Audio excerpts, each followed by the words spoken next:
Oh man, disappointing not to get the win in a game like that. Thought our kids, the effort, the truth of the film, the effort was incredible.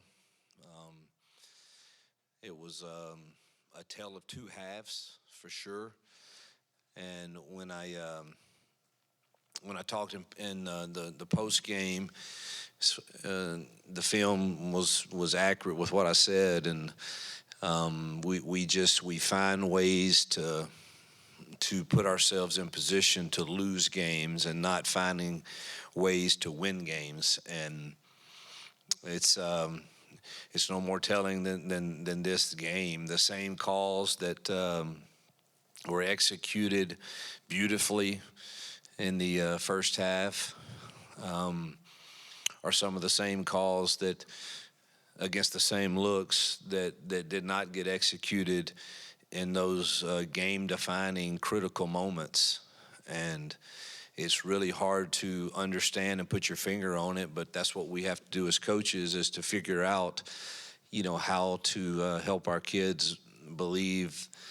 I think one of the most telling stats of the whole game, defensively, we were dominant,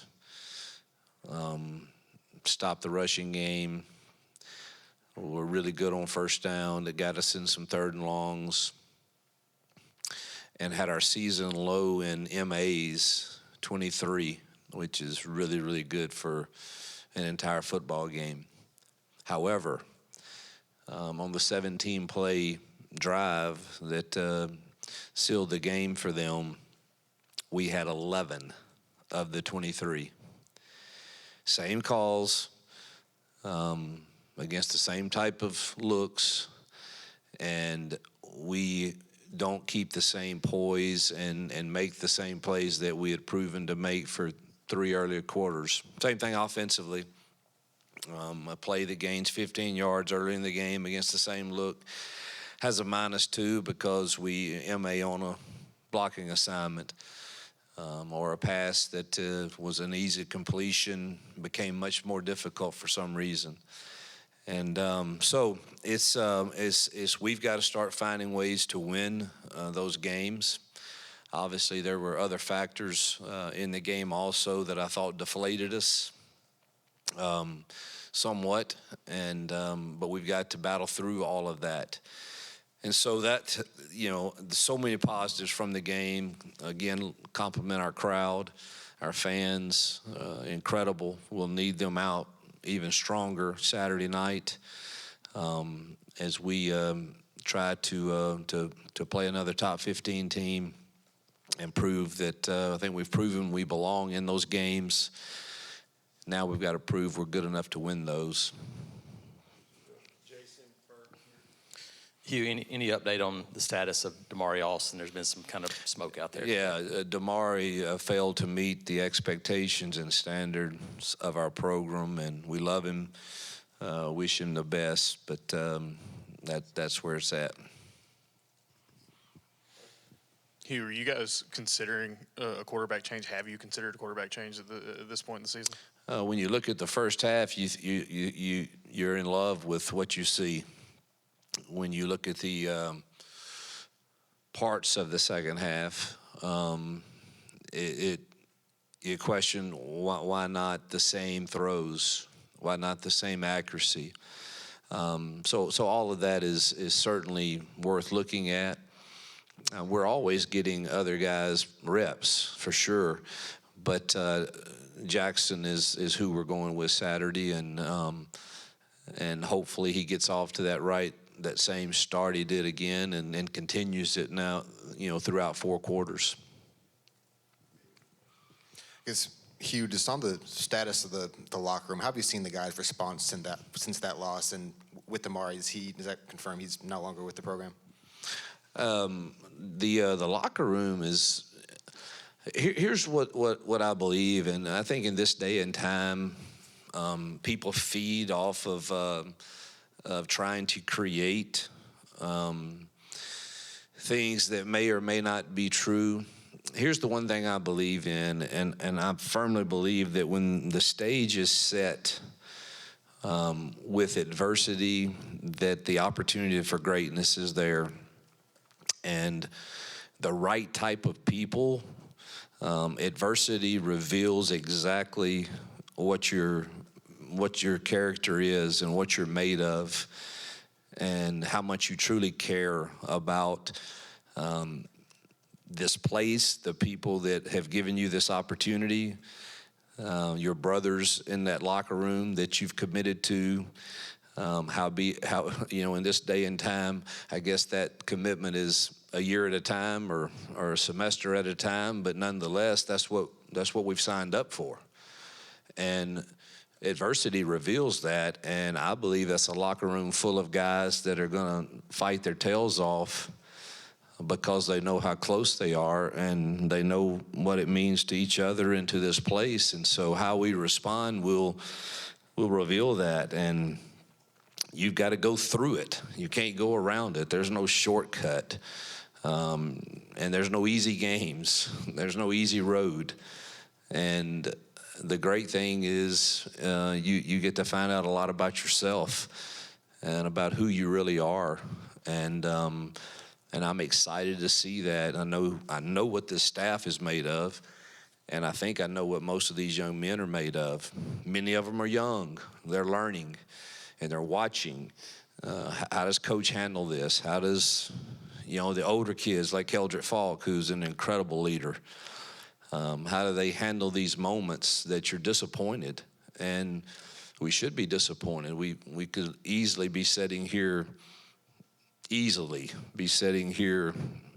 having a lot better discussions, but we're not. And we've got to go through it, and this will reveal everything you need to know about everyone in that locker room. Coach, in follow-up with Peter's question about the locker room, at what point, though, is the results a reflection on the leadership and the coaching? How much of that are you owning? What are you changing this week? Like, why would fans expect a different result this Saturday? I can't control what your expectations are or what theirs are. I know what ours are. Ours are to get ready to go win a football game, just like they were last week. And I thought we had a really good plan for our kids to do that. You don't always win in this league, and we knew that when we came here, when we were starting to build, and we're there. And we do have to get different results, and we all know that when we sign up for it. But anybody that looks at it and doesn't see that it's very, very close and attainable really don't know what they're talking about. And so we've got to get different results. And, there's one way to do that. Go back to work, and let's get better at learning how to win when we get those opportunities, and hopefully get a few breaks that go our way also. And, and let's get on the winning column and see if we can't get on a run. Coach, what's your assessment of the season Jackson has had so far? What's he doing well, and where does he need to improve? Critical moments. He's got to shine. And I think he's done a lot of nice things. Obviously, he's taking care of the football for the most part. But certainly, I think he's got to have a little more poise in the pocket. And when we've got to have those critical throws, we've got to make them. And we've lacked some of that, and so that's where he's got to improve, and he knows it, and hopefully we'll see that Saturday. Yeah, is Damari gone? I mean, is he gone? You won't be playing here anymore? Won't be playing here anymore. All right. So he's a very popular player. He's also a good player. I mean, how much of a kick in the teeth is that? He's important. Next man up. We'll get Omar and Alvin and Justin and those guys ready to roll.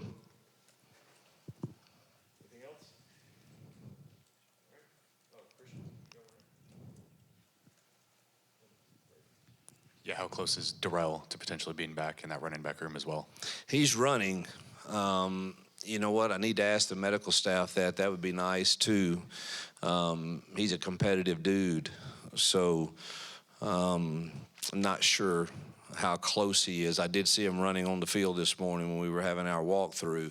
So I hope he's getting closer and closer for sure.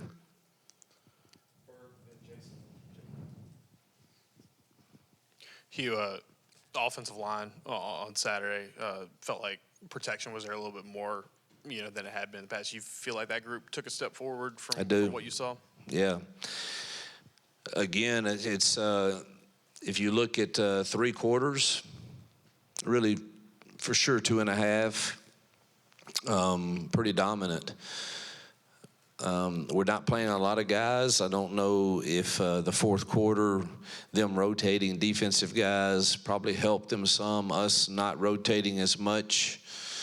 We looked a little. We didn't look the same as we looked the first quarter, for sure. But I thought they did. Man, I mean, the first half they were really dominant, and we got to find a way to sustain that for 4 quarters. You obviously know Eli really well. When you look at Missouri, look at this team, what stands out to you about Yeah, them? Eli's a good friend. I think he's one of the best football coaches in the country, and what he's done there is remarkable to continue to rebuild that roster year in, year out in today's times, go find him players that fit his culture, his system. And he's done a great job. He's got Corey Batoon there, obviously, who's one of my good friends also that worked for me for years, I guess 7 or 8 years. And he's his defensive coordinator. So have great respect for them and their staff and the job they do. I think their defense is one of the better we faced. I think they're 4th in the league in total defense. And people aren't running the ball on them very much at all. And they're scoring points. Their quarterback and tailbacks and receivers are playing at a high level. Very talented team. Their quarterback understands the system Eli wants and plays within it, and then uses his legs very well when he needs to. It's a really good football team that we get an opportunity to test ourselves against. Hugh, you mentioned after the game that you felt like your team didn't play with the same energy in the second half after that fumble. Just as coaches, what do y'all have to do to make sure your team plays with that energy throughout all 4 quarters? Yeah, watching the film, I don't know that. I mean, the passion was still there, particularly defensively. I think offensively, some of the air was sucked out when we didn't go in 17-0 on the call. That I still disagree with, but the passion, the energy was still there. We just didn't play with poise and execute the same level that we had early on in the game. But I do think it was somewhat deflating for sure. Offensively, not to get, we should have had minimum 17 points for sure, if not more, heading into the half. Back to Missouri, Hardy's one of the best backs in the SEC, breaks a lot of tackles. Just defensively this week in practice, how much is wrapping up and gang tackling part of the message? Big, strong, really good running back, one of the better we faced. So that definitely will be an emphasis. Obviously we put an emphasis each week on stopping the run, and this is no different, but he's one of the better we faced. Coach, without commenting on any specific official call, 3 weeks straight, it seems you're on the wrong end of a lot of what seemed like judgment calls. A couple weeks ago, the SEC took the unprecedented step of not only saying we got it wrong, but we're punishing officials involved. Did you get any more explanation after the game on some of the odd things that happened from an officiating standpoint? Yeah, I was on the phone quite a bit this weekend and had a conversation with Commissioner Sankey and with the Director of Officials, John McDade, and expressed how I felt. They listened. Obviously, they want their group to get it right all the time, and it's just there was some that did not get right, in my opinion, and they can disagree with me. They can, but it was it's hurting our football team, and it's hurt, in my opinion, our record, and some of it has to do with us for sure also. And so I had good conversations. Commissioner Sankey has always been one that I could talk to, whether I enjoyed the conversation or not. But he's a man that I think has great care for the people in this conference and you know, and our feelings and what we're going through. And I enjoyed my conversation with him. He understands. They get frustrated when things aren't done right also, but you know, unfortunately it really doesn't help us, you know, when there's really nothing you can go back and do. So but I did have good conversations with them, and I know that their intent is to do the best job possible they can, and it be equal for all that are playing this game in this great conference. And it's just felt like the last few weeks it's we can't get a break that goes our way, and some sure look like they should, in my opinion, and many others' opinions. But at the end of the day, you trust that that everybody wants to do the best that they can, and I'm confident after my conversations with them that's still their goal. And again, it doesn't really help my feelings or the feelings of the Auburn fans or our locker room and our kids. But you definitely are going to have those conversations to try to plead your case and defend when things you feel like could have been done differently. Just a quick follow-up. At the end of these conversations, did they give you any roadmap to how they're going to do it better or how they're going to get it right the next time? No, I don't think that's part of the policy of they're not going to discuss, you know, with you, you know, the conversations they're going to have with other people, whether it be officials or other coaches or you know, they're not going to share that information, and I respect that. But so you really don't get that type of feedback. Yep.